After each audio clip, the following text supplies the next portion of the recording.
Hi there, I'm Mel Sherwood and I'm here with Jacqui Bell, my wonderful assistant, who actually took part in the Red Effect program last year and loved it so much that she's now working with me, which is so fabulous. So welcome, Jacqui.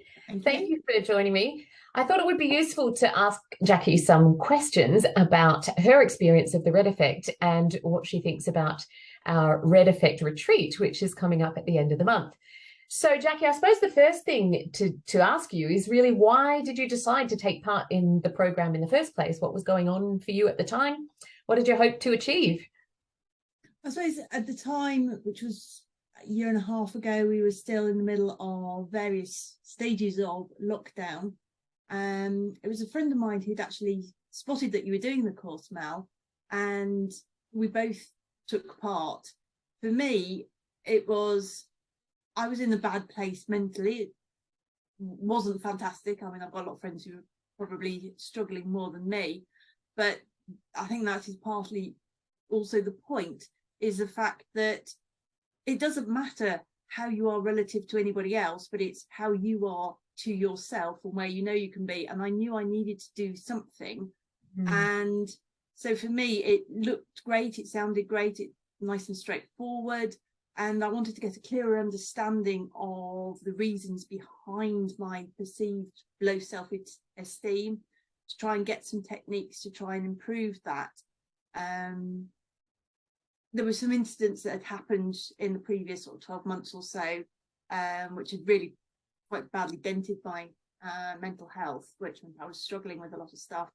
And when I was sort of stopping and thinking about it, there was some teenage bullying and so on that had probably the root cause of that this sort of low self-esteem generally. And I really wanted to get going on improving that process of retaining self-control. Yeah, well, it'd be interesting now to hear what's happened for you since, because obviously there was, you weren't in the greatest place. So what's changed for you since then? Well, obviously at the time, as I've just said, I was struggling. For me, it was, that course very much was the start of a journey, and where I am now is just light years away. There were various other things that I was doing, but really this course actually gave me the opportunity to understand what was going on. And it is the simple techniques and that understanding and that time that you make for yourself to understand what you want, how you want. And I felt far more optimistic about being in control of my own destiny. The fact that it is a journey, and I am a perfectionist as well as a procrastinator, which is a pretty dreadful combination, it has to be said. Add another P to that, you're a people pleaser too. Yeah, well, exactly. I think that probably all goes hand in hand. Yeah. And so, I had the opportunity to explore how I could become the person I'd like to be. And so while I don't necessarily apply the Red Effect techniques on a daily basis or consistently, it's often enough to know that it does work. And it does make a positive difference. And now I feel the best I've felt for probably about 10 years. That's amazing. And I believe in it so much that obviously I'm now working for you, and that's just fantastic, because it's such a great program and it achieves a huge amount. And I completely believe in everything that you're doing and how you're doing it. So it is just brilliant, trying to help you deliver that and make that difference for other people. Well, I'm super grateful that you are with me and working on it, because you know how I work. I'm a bit all over the place, so you're an absolute saint to be able to put up with my style of working. But actually, I was looking at you looking beautiful in your blue shirt there. Yeah. And I thought we probably should just mention that, being more red doesn't mean you actually have to love the color red. Red's an acronym, and that will unfold. But you actually wearing blue is your way of expressing yourself as being more red, because that's the color that you love and you feel good in. Yeah, no, it's a particularly good shade. I have a blue car now, Yeah. Blue's really always been my favorite color, so blue is definitely my shade of red. Love it. It's that simple. And So, we're having this retreat at the end of the month. And I suppose I wanted to ask you, what are your thoughts about the idea of actually having an in-person retreat to explore the red effect? I think it's a brilliant idea. I just love it. Obviously, as you know, Mel, the course I did was back in the days of lockdown, which is something hopefully that is long confined to distant memory. But that in-person opportunity of just sitting down with a bunch of people and chatting through things that, everybody's, your own problems are all different. We're all individuals. Actually, we're all going through life and there's a lot of commonality.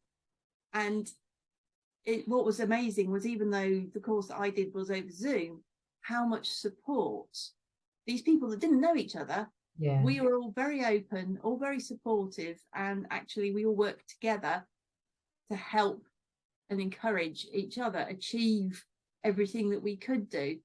So it is, the being in person is just And better.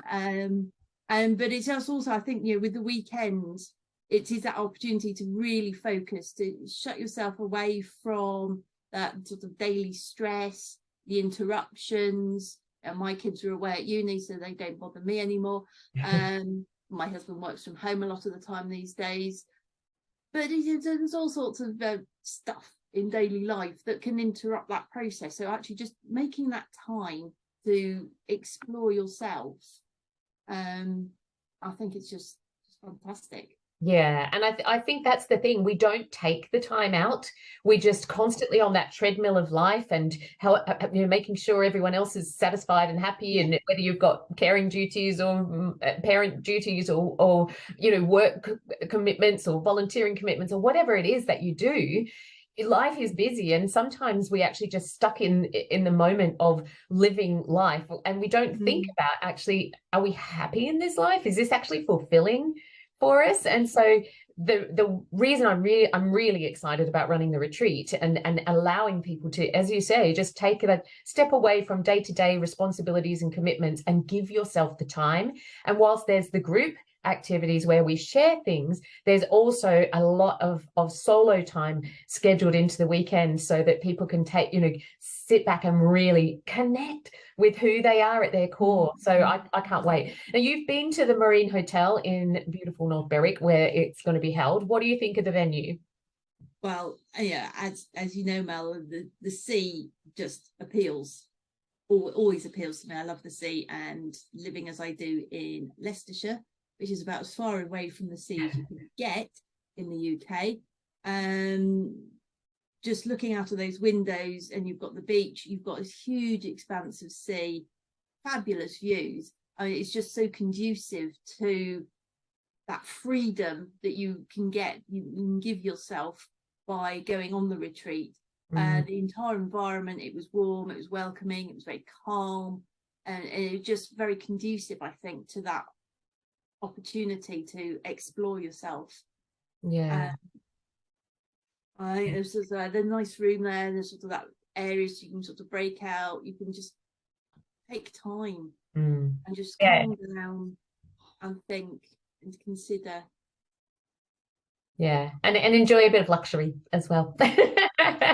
And some girl time is, Yeah, I think that's important. So, and if anyone who wants to actually come along and attend the retreat, but also extend their time in North Berwick, or in particular, if you wanted to stay for longer at the Marine Hotel, they have beautiful spa facilities. And so, it's an opportunity to really treat yourself, because we don't treat ourselves enough, do we? I think, that is the key thing. And certainly, for me as a mother, you get so used to putting everybody else first. So true. And your kids or the halves or your friends, you just develop this sort of habit of, well, everybody else is important, but actually, if you're providing all that support, you can't do it as well if you're not feeling confident and comfortable. So actually, can you afford not to sort out these matters, to address things and be your best self? Because actually, then you can actually come across so much better. And you know, my husband says, yeah, he didn't notice sort of the decline of things, but he's certainly noticed the change in you. Back up. That's so good. All right. So I suppose one last question. If someone's thinking about coming on the retreat and they've not booked for whatever reason, what would you suggest to them? Well, I think as I've just said, you know, can you afford not to be your best self? It's okay to be nervous. Yeah, I'm just chatted about various things that have affected me. I've got friends that are, I would quite happily say, are definitely in a worse place. So I've got a lot of stuff. I have a roof over my head. I'm a loving husband. I've got nice kids. You know, there's food on my table. There's a lot of basic stuff that's in place. But that doesn't mean to say that everything is perfect. And there isn't room for improvement. And there's a lot, obviously, in the press and on television these days about mental health, about the issues that are facing women as we get older. It's okay to be nervous, think about addressing them. It's okay not to feel comfortable. And I think we're all there to a certain extent. So you're going to be there with a lot of like-minded people. So while your own issues and your thoughts and what you want to get out of life will be very individual and personal, it's that process and that idea of how you can do it that you have in common. And it is really your chance to actually reclaim control. So redress the balance. There's another R word. Of controlling yourself and being the person that you would like to be, rather than being at the whims and the mercies of everything else that's going on in the outside world. And goodness knows there's plenty of that. So the stronger you can be yourself, then the better equipped you are to handle whatever life throws at you.